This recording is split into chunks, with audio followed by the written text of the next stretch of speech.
Oi meninas, sejam muito bem-vindas ao nosso módulo introdutório. Para quem não me conhece, meu nome é Jussara e o meu objetivo é tornar cada vez mais os cursos de bolos esculpidos mais acessíveis para confeiteiras iniciantes que também, assim como eu, gostam muito desse universo de bolos esculpidos. Então agora eu vou apresentar para vocês um pouquinho das ferramentas que a gente vai usar ao decorrer desse curso. Mas calma, não se assustem, vocês vão conseguir executar e usar elas sem medo, sem problema nenhum. Vamos começar então pela nossa famosa barra rosqueada. O que são elas? É uma estrutura de ferro que a gente compra nessas lojas de materiais de construção, onde a gente corta ela e utiliza conforme o nosso projeto. Eu vou mostrar aqui para vocês que existem alguns tamanhos no mercado. Nós temos aqui o tamanho, essa daqui é o tamanho 5/16, né? Que é exatamente o tamanho dessa barra que eu tenho aqui nessa tábua. Essa é um formato 3/8 e essa aqui é 1/4. Em que momento você vai saber qual delas usar? Tudo depende do projeto que você vai fazer. Então, se eu tenho um bolo esculpido pequenininho para fazer, eu não preciso usar uma barra rosqueada tão grossa e pesada como essa. Essa daqui já é suficiente. Essa que é mais fina, eu gosto de torcer ela para fazer, às vezes, braço do personagem. E vocês vão aprender a fazer isso nesse curso, né? De repente, o bracinho, você pode entortar uma barra dessa e aí fazer, por exemplo, a curvatura, né? Do braço e antebraço. Então, a gente consegue torcer essa barra aqui exatamente com essa ferramenta. Ela chama... Vou ter que fechar aqui. Depois eu corto. Essa ferramenta aqui, ela chama curvador de tubo de cobre. Ela vai conseguir entortar uma barra rosqueada exatamente o máximo que ela consegue, 5/16, 3/8 e 1/4. Aí a gente coloca aqui e dá a curvatura que a gente necessita para fazer, de repente, a perninha do personagem de ladinho, um bracinho curvado para cima, para baixo. Quando a gente for montar a estrutura do nosso bolo esculpido do Mickey e da Minnie, eu vou demonstrar como que a gente utiliza essas ferramentas aqui. Outro coadjuvante muito importante são os arames. Esse arame ele é mais grosso, mas olha como ele é fácil de moldar. Então, de repente, você precisa fazer um dedinho, uma mãozinha, você consegue trabalhar com esse tipo de arame. Esse outro ele é mais fino, mas para poder fazer amarração e junções, ele é excelente também. Agora vamos falar de porcas e arruelas. Não sei se vocês conseguem ver daqui, ó, essas arruelas. Eu sempre recomendo que vocês utilizem, quando vocês forem comprar a barra rosqueada, que vocês usem essa arruela de aba larga. Porque na hora que a gente vai colocar a tábua, ela dá muito mais estabilidade do que daria, por exemplo, essa arruela normal, simples, tá vendo? Olha, imagina só. Você vai colocar o prato aqui, a madeira, vai dar estabilidade? Vai, mas é bem menor, né? Então, toda vez que você for comprar barra rosqueada, solicita porca e arruela de aba larga. Você fala esse nome para o vendedor e ele vai saber do que se trata. Toda barra rosqueada, indiferente do tamanho, tem a arruela de aba larga. Isso ajuda a dar mais estabilidade para a nossa madeira, tudo certinho do que vem aqui em cima. Isso facilita bastante também. Outras coisas que a gente vai utilizar no decorrer desse curso. A gente, para poder cortar essas barras rosqueadas, a gente tem duas opções. Essa serrinha, que vai dar um pouquinho de força e trabalho para você poder lixar, mas é totalmente possível, uma mulher consegue manusear e cortar isso aqui normalmente. Não é um bicho de 7 cabeças. Para quem não curte e gosta mais, tem essa serra, ela é mini, é uma serra de corte, onde a gente pode conseguir também cortar com esse disco aqui a nossa barra rosqueada em questão de segundos. E uma coisa muito importante que acontece quando a gente corta com essa serra aqui, para algumas pessoas pode acontecer isso. Se acontecer, eu já vou falar para vocês o que vocês têm que fazer. Eu não sei se vocês vão conseguir ver aqui, ó, essa pontinha que tá aparecendo da barra rosqueada. Tá dando para pegar aí? Você percebe que ela tem um dentinho. Na hora que eu fui cortar com essa ferramenta, eu deixei sem querer um dentinho, sem tirar.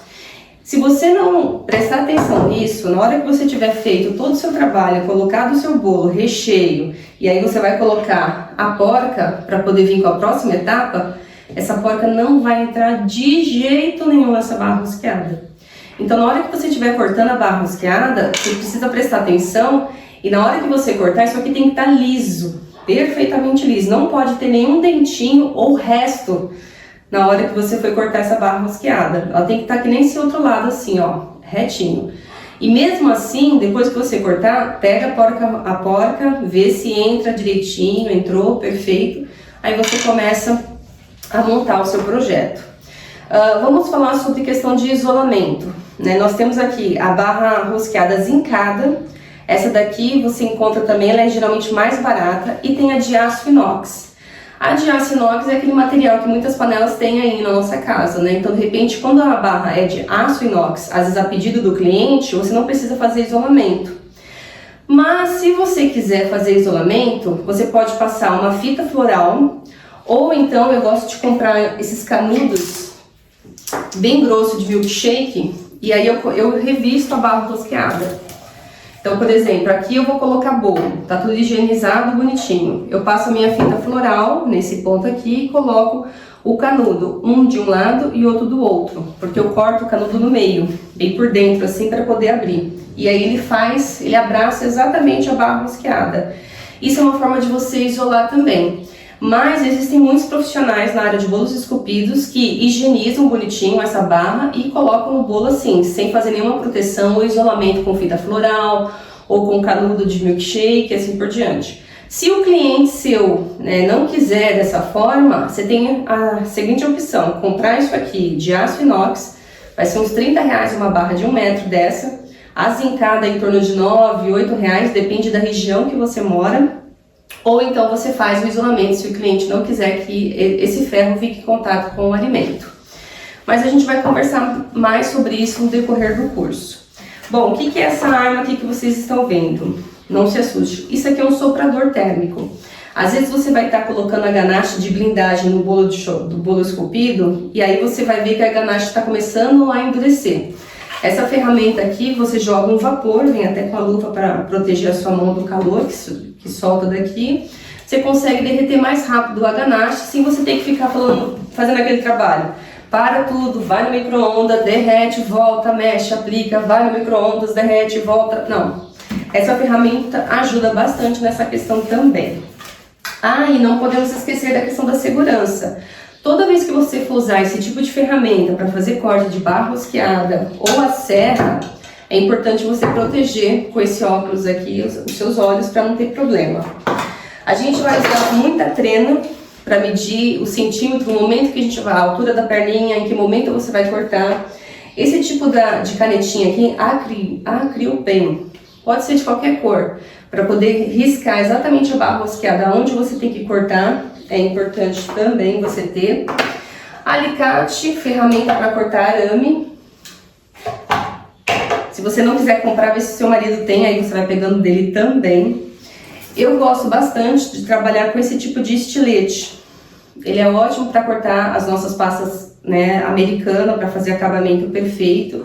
Esse aqui é o bisturi também, excelente. A gente vai precisar de pistola de cola quente. Essa ferramentinha aqui, quando a gente for cortar a nossa madeira, ela é ótima para poder segurar a madeira bem na mesa. A gente coloca e aí com a serra tico-tico, a gente consegue cortar a nossa madeira de MDF do tamanho que você quiser e na espessura que você desejar também. Isso se você não quiser, né, comprar essas prontas que a gente vê hoje nessas lojas de confeitaria. De repente você tem um projeto que você precisa de uma placa de MDF maior. Isso você não vai achar no mercado, né, nessas lojas de confeitaria. Então é onde entra a serra tico-tico. Você risca e corta a tábua do tamanho que você quiser. Lembrando que quanto maior o tamanho, a altura do nosso bolo esculpido, maior vai ter que ser a nossa base, a nossa tábua de MDF.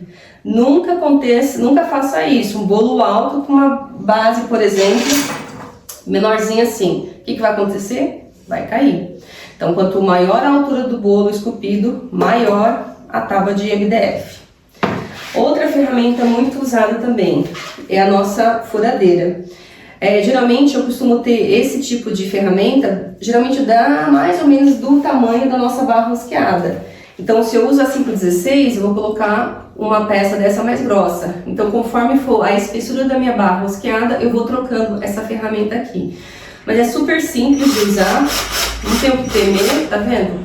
Qualquer mulher consegue executar tranquilamente. Mas se você tiver algum receio, você pode pedir ajuda de alguém da sua família. Bom, outro ponto importante sobre MDF, essas são as bases de madeiras que vocês já estão acostumadas a ver por aí.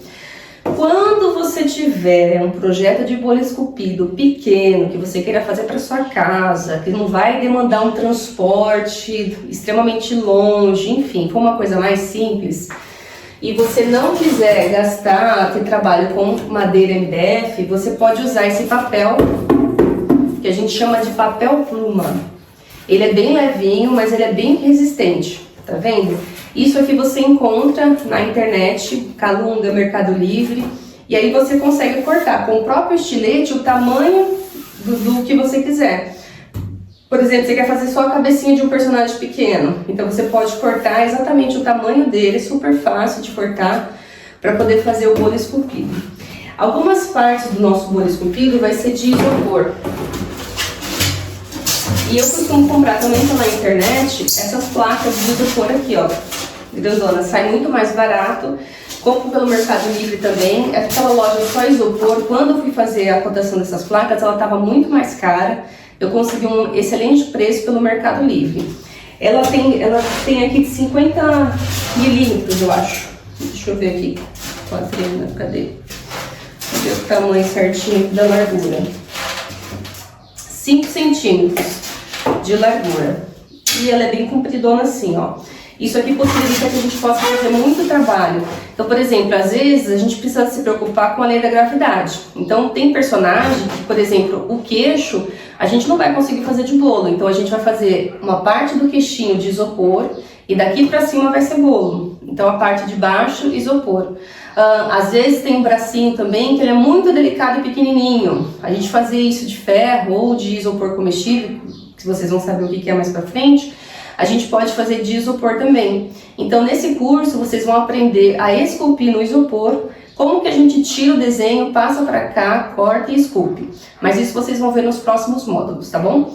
Então, aguardo vocês na próxima aula.